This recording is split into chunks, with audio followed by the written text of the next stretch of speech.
Welcome to our podcast, and this week at London Visited, we go back to the London Underground, otherwise known as the Tube, to look at the future priorities for the London Underground and look more at some of the iconic things within this transport system that is the heart of London.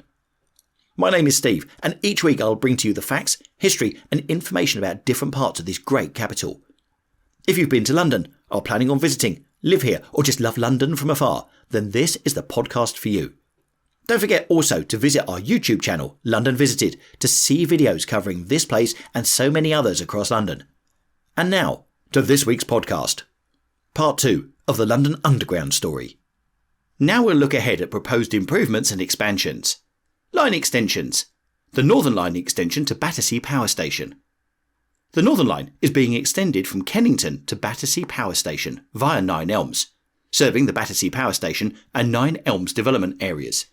In 2013, Transport for London applied for legal powers of a Transports and Works Order Act to proceed with the extension. Preparation work started in early 2015 and main tunnelling was completed in November 2017, having started in April. The extension is due to open in 2021.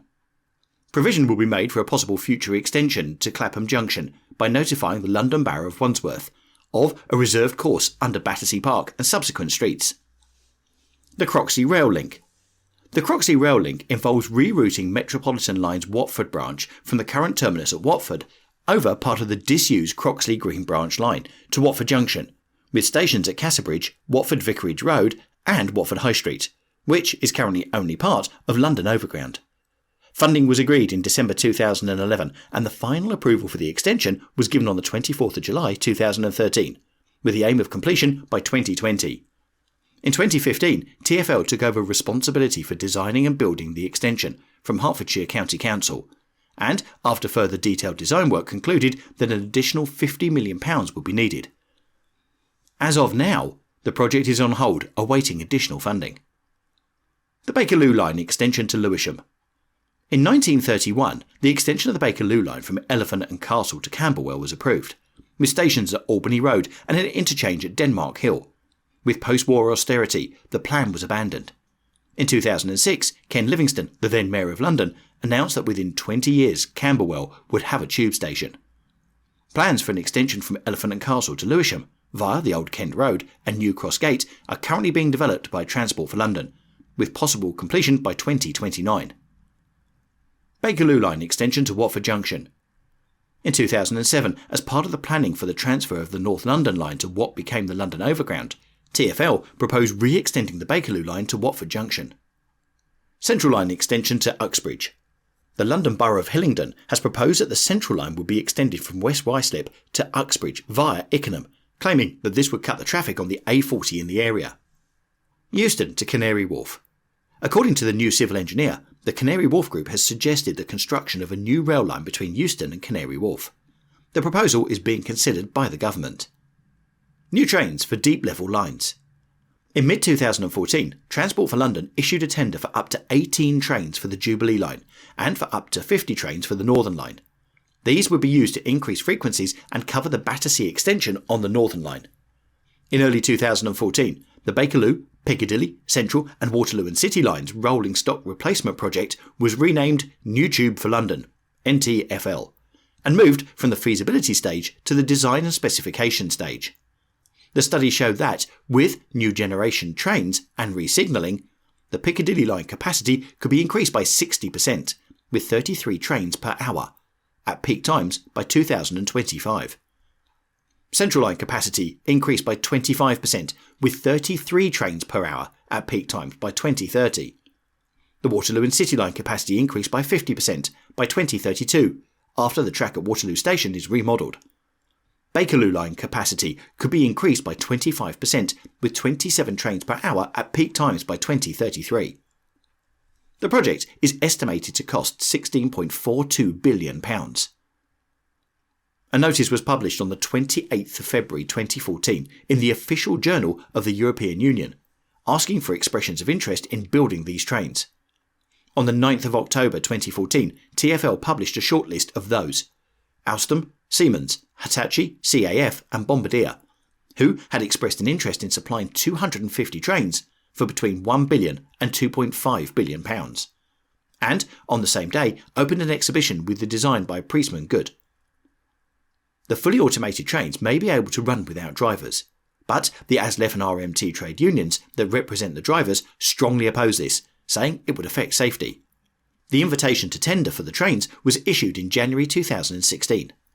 The specifications for the Piccadilly line infrastructure are expected in 2016, and the first train is due to run on the Piccadilly line in 2023. Siemens Mobility's Inspiro design was selected in June 2018 in a £1.5 billion contract.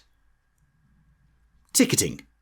The Underground receives approximately £2.7 billion in fares each year and uses Transport for London's zonal fare system to calculate fares. There are 9 zones, Zone 1 being the central zone, which includes the loop of the Circle Line, with a few stations to the south of the river. The only London Underground stations in Zones 7 to 9 are on the Metropolitan line, beyond Moore Park, outside Greater London. Some stations are in 2 zones, and the cheapest fare applies. Paper tickets and the contactless Oyster cards, contactless debit or credit cards, and Apple Pay and Android Pay smartphones and watches can be used for travel. Single and return tickets are available in either format, but travel cards, season tickets for longer than a day, are available only on Oyster cards.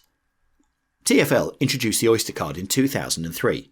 This is a prepayment smart card with an embedded contactless RFID chip. It can be loaded with travel cards and reused on the Underground, the Overground, buses, trams, the Docklands Light Railway and National Rail services within London. Fares for single journeys are cheaper than paper tickets, and a daily cap limits the total cost in a day to the price of a day travel card. The Oyster card must be touched in at the start and at the end of the journey, otherwise it is regarded as incomplete and the maximum fare is charged. In March 2012, the cost of this in previous year to travellers was £66.5 million. In 2014, TfL became the first public transport provider in the world to accept payment from contactless bank cards. The Underground first started accepting contactless debit and credit cards in September 2014. This was following the adoption of Apple Pay in 2015 and Android Pay in 2016, allowing payment using contactless-enabled phone or smartwatch. Over 500 million journeys have taken place using contactless, and TfL has become one of Europe's largest contactless merchants, with around 1 in 10 contactless transactions in the UK taking place across the TfL network. This technology, developed in-house by TfL, has been licensed to other major cities like New York City and Boston. A concessionary fare scheme is operated by London councils for residents who are disabled or meet certain age criteria. Residents born before 1951 were eligible after their 60th birthday, whereas those born in 1955 will have to wait until they are 66. Called a Freedom Pass, it allows free travel on TfL-operated routes at all times and is valid on some national rail services, within London at the weekends and after 9:30 on Monday to Fridays. Since 2010, the Freedom Pass has included an embedded holder's photograph. It lasts 5 years between renewals. In addition to automatic and staffed fare gates at stations, the Underground also operates a proof-on-payment system. The system is patrolled by both uniformed and plainclothes fare inspectors with a handheld Oyster card reader. Passengers travelling without a valid fare must pay a penalty fare of £80, £40 if paid within 21 days, and can be prosecuted for fare evasion under the Regulation of Railways Act 1889 and Transport for London bylaws. The Tube closes overnight during the week, but since 2016, the Central, Jubilee, Northern, Piccadilly and Victoria lines, as well as a short section of the London Overground, have operated all night on Friday and Saturday nights. The first trains run from about 5 o'clock in the morning, and the last trains until just after 1 a.m, with later starting times on Sunday mornings. The nightly closures are used for maintenance, but some lines stay open on New Year's Eve, and run for longer hours during major public events, such as the 2012 London Olympics. Some lines are occasionally closed for scheduled engineering works at weekends. The Underground runs a limited service on Christmas Eve, with some lines closing early, and does not operate on Christmas Day. Since 2010, a dispute between London Underground and trade unions over holiday pay has resulted in a limited service on Boxing Day. On the 19th of August 2016, London Underground launched a 24-hour service on the Victoria and Central lines, with plans in place to extend this to the Piccadilly, Northern and Jubilee lines, starting on Friday morning and continuing right through until Sunday evening. The night tube proposal was originally scheduled to start on the 12th of September 2015, following completion of upgrades, but in August 2015 it was announced that the start date for the night tube had been pushed back because of ongoing talks between contract terms between trade unions and London Underground. On the 23rd of May 2016, it was announced that the night service would launch on the 19th of August 2016 for the Central and Victoria lines. The service operates on the Central line between Ealing Broadway and Hainault via Newbury Park or Loughton. No service on the West Ruislip branch between Woodford and Hainault via Grange Hill or between Loughton and Epping. Northern line between Morden and Edgware, High Barnet via Charing Cross. No service on Mill Hill East or Bank branches. Piccadilly line between Cockfosters and Heathrow's Terminals 1, 2, 3 and 5. No service to Terminal 4 or between Acton Town and Uxbridge. Jubilee line, full line, Stratford to Stanmore. Victoria line, full line, Walthamstow Central to Brixton. The Jubilee, Piccadilly and Victoria lines and the Central line between White City and Leytonstone operate at 10-minute intervals. The Central line operates at a 20-minute interval between Leytonstone and Hainault, between Leytonstone and Loughton, and between White City and Ealing Broadway. The Northern line operates at roughly 8-minute intervals between Morden and Camden Town via Charing Cross, and at 15-minute intervals between Camden Town and Edgware, and between Camden Town and High Barnet. No services will operate on other lines for the time being. When the upgrade of the Circle, Hammersmith and City, District and Metropolitan lines is complete and the new signalling system has been fully introduced, along with new trains already in operation, the night tube service will be extended to these lines. Accessibility for people with limited mobility was not considered when most of the system was built, and before 1993 fire regulations prohibited wheelchairs on the Underground. The stations on the Jubilee line extension, opened in 1999, were designed for accessibility, but retrofitted accessibility features to the older stations is a major investment that is planned to take over 20 years. A 2010 London Assembly report concluded that over 10% of people in London had reduced mobility, and with an ageing population, numbers will increase in the future. The standard issued tube map indicates stations that are step-free from street to platforms. There can also be a step from platform to train as large as 12 inches, 300mm, and a gap between the train and the curved platforms, and these distances are marked on the map. Access from platform to train at some stations can be assisted using a boarding ramp operated by staff, and a section has been raised on some platforms to reduce the step. As of March 2018, there are 73 stations with step-free access from platform to train, and there are plans to provide step-free access at another 28 in 10 years' time. By 2016, a third of stations have platform humps that reduce the step from platform to train. New trains, such as those being introduced on the subsurface network, have access and room for wheelchairs, improved audio and visual information systems, and accessible door controls. During peak hours, stations can get so crowded that they need to be closed. Passengers may not get on the first train, and the majority of passengers do not find a seat on their trains. Some trains having more than 4 passengers every square metre. When asked, passengers report overcrowding as the aspect of the network that they are least satisfied with, and overcrowding has been linked to poor productivity and potential poor heart health. Capacity increases have been overtaken by increased demand, and peak overcrowding has increased by 16% since 2004-2005. Compared with 2003-2004, the reliability of the network has increased in 2010 to 2011, with lost customer hours reduced from 54 million to 40 million.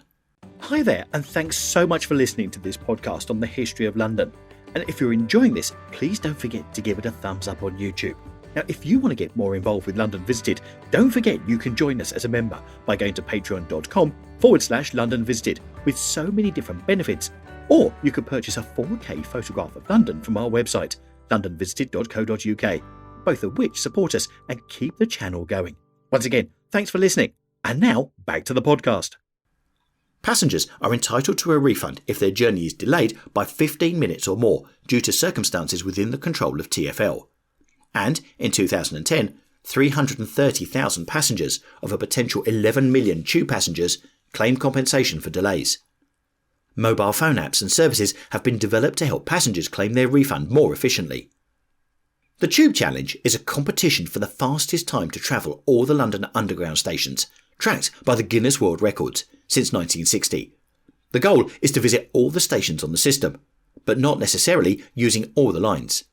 Participants may connect between stations on foot or by using other forms of public transport. As of 2019, the record for the fastest competition was held by Andy James of Finland and Steve Wilson of the UK, who completed the challenge in 15 hours, 45 minutes and 38 seconds on the 21st of May 2015. It may interest you to know that I have attempted this challenge myself, and just missed the world record by 3 stations. Early maps of the Metropolitan and District railways were city maps with the lines superimposed. The District published a pocket map in 1897. A Central London Railway route diagram appears on a 1904 postcard and a 1905 poster. Similar maps appearing in District Railway cars in 1908. In the same year, following a marketing agreement between the operators, a joint central area map that included all the lines was published. A new map was published in 1921 without any background details. But the central area was squashed, requiring smaller letters and arrows. Harry Beck had the idea of expanding this central area, distorting geography and simplifying the map so that the railways appeared as straight lines with equally spaced stations. He presented his original draft in 1931, and after an initial rejection, it was first printed in 1933. Today's tube map is an evolution of that original design, and the ideas are used by many metro systems around the world. The current standard tube map shows the Docklands Light Railway, London Overground, Emirates Airline, London Tramlink and the London Underground. A more detailed map covering a larger area, published by National Rail and Transport for London, includes suburban railway services. The tube map came second in a BBC and London Transport Museum poll asking for a favourite UK design icon of the 20th century. And the Underground's 150th anniversary was celebrated by a Google Doodle on the search engine. While the first use of a roundel in a London transport context was the trademark of the London General Omnibus Company, registered in 1905, it was first used on the Underground in 1908, when the UERL placed a solid red circle behind station nameboards on platforms to highlight the name. The word Underground was placed in a roundel instead of a station name on posters in 1912 by Charles Charland and Alfred France, as well as on updated and possibly early posters from the same period.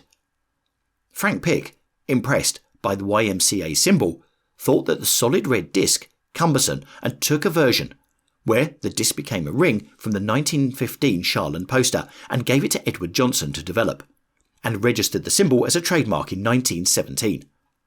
The roundel was first printed on a map cover using the Johnston typeface in June 1919, and printed in colour the following October.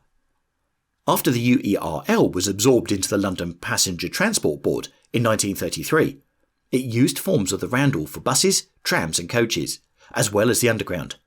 The words London Transport were added inside the ring, above and below the bar. The Car Edwards Report, published in 1938 as possibly the first attempt at graphic standards manual, introduced stricter guidelines.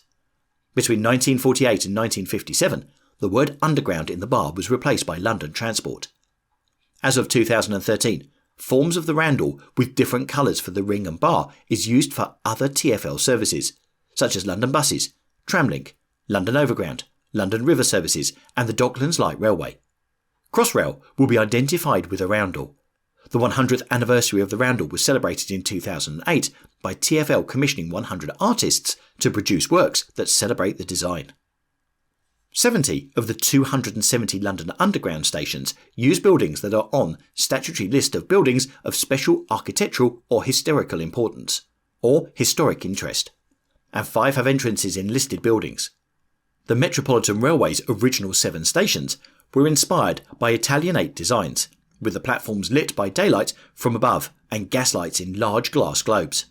Early district railway stations were similar, and on both railways, the further from central London the station, the simpler the construction. The City and South London Railway opened with red brick buildings, designed by Thomas Phillips Figgis, topped with a lead-covered dome that contained the lift mechanism, and weather vane, still visible at many stations, e.g. Clapham Common. The Central London Railway appointed Harry Bell Measures as architect, who designed its pinkish-brown steel frame buildings with larger entrances. In the first decade of the 20th century, Leslie Green established a house style for tube stations built by the UERL, which were clad in ox blood blocks. Green pioneered using building design to guide passengers with direction signs on tiled walls, with many of the stations given a unique identity with patterns on the platform walls. Many of these tile patterns survive, though a significant number of these are now replicas. Harry W. Ford was responsible for the design of at least 17 UERL and district railway stations, including Barons Court and Embankment, and claimed to have first thought of enlarging the U and D on the underground wordmark. The Met architect, Charles Walter Clark, had used neoclassical design for rebuilding Baker Street and Paddington Parade Street stations before World War I, although the fashion had changed, continued with Farringdon in 1923. The buildings had metal lettering attached to pale walls. When the Central Line was extended east, the stations were simplified Holden Proto Brutalist designs, and a cavernous concourse built at Gans Hill in honour of early Moscow metro stations. Few new stations were built in the 50 years after 1948, but Misha Black was appointed design consultant for the 1960s Victoria Line, contributing to the line's uniform look, with each station having an individual tile motif. Notable stations from this period include Moore Park, the stations of the Piccadilly Line extension to Heathrow and Hillingdon. The stations of the 1990s extension of the Jubilee Line were much larger than before, and designed in a high-tech style by architects such as Norman Foster and Michael Hopkins, making extensive use of exposed metal plating. West Ham Station was built as a homage to the red brick tube stations of the 1930s, using brick, concrete and glass. Many platforms have unique interior designs to help passenger identification. The tiling at Baker Street incorporates repetitions of Sherlock Holmes' silhouette. At Tottenham Court Road, semi-abstract mosaics by Edoardo Palazzi feature musical instruments, tape machines and butterflies. And at Charing Cross, David Gentleman designed the mural depicting the construction of the Eleanor Cross. Robin Denny designed the murals on the Northern Line platforms at Embankment. The first posters used various type fonts, as was contemporary practice, and station signs used sans serif block capitals.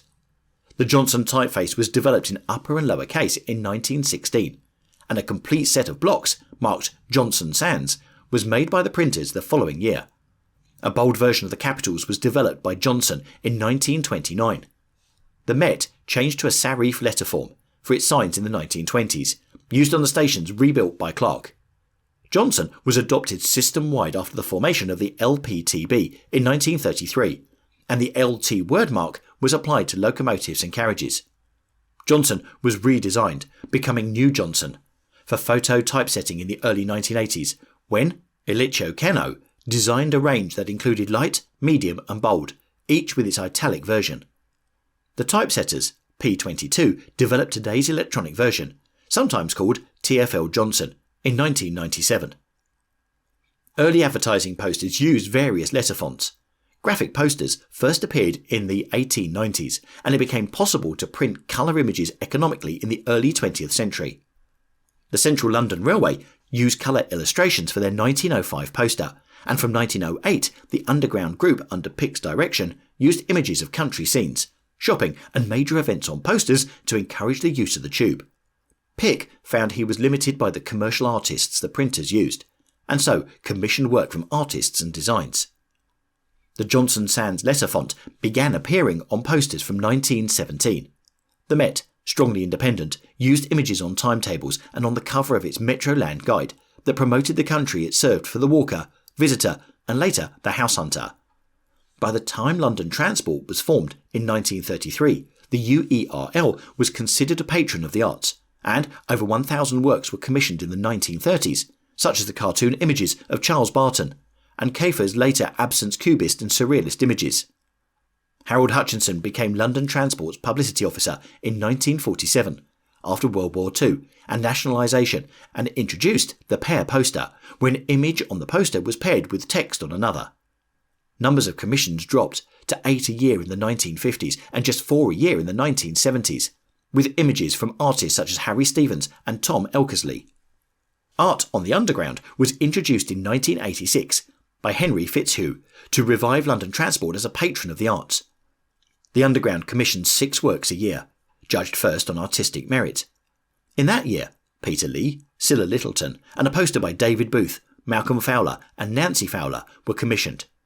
Today, commissions range from the pocket tube map cover to installations in the station. Similarly, Poems on the Underground has commissioned poetry since 1986 that are displayed in carriages. The Underground, including several fictitious stations, has been featured in many movies and television shows, including Skyfall, Die Another Day, Sliding Doors, An American Werewolf in London, Creep, Tube Tales, Sherlock and Neverwhere. The London Underground Film Office received over 200 requests to film in 2000. The Underground has also featured in music such as The Jams, Down in the Tube Station at Midnight, and in literature as the graphic novel V for Vendetta. Popular legends about the Underground being haunted persist to this day. In 2016, British composer Daniel Liam Glynn composed his concept album Changing Stations, based on the 11 main tube lines of the London Underground network. Call of Duty Modern Warfare 3 has a single-player level named Mind the Gap, where most of the level takes place between the dockyards down Westminster, while the player and a team of SAS attempt to take down terrorists attempting to escape using the London Underground via a hijacked train. The game also features the multiplayer map Underground, in which the players are combating in a fictitious underground station. The London Underground map serves as the playing field for the conceptual game of Mornington Crescent, which is named after a station on the Northern Line, and the board game The London Game. The London Underground is frequently studied by academics because it is one of the largest, oldest and most widely used systems of public transport in the world. Therefore, the transportation and complex network literatures include extensive information about the tube system. For London Underground passengers, research suggests that transfers are highly costly in terms of walk and wait times. Because these costs are unevenly distributed across stations and platforms, path choice analysis may be helpful in guiding upgrades and choice of new stations. Routes on the Underground can be optimised using a global network optimisation approach. Routes on the Underground can also be optimised using a global network optimisation approach, akin to routing algorithms for internet applications.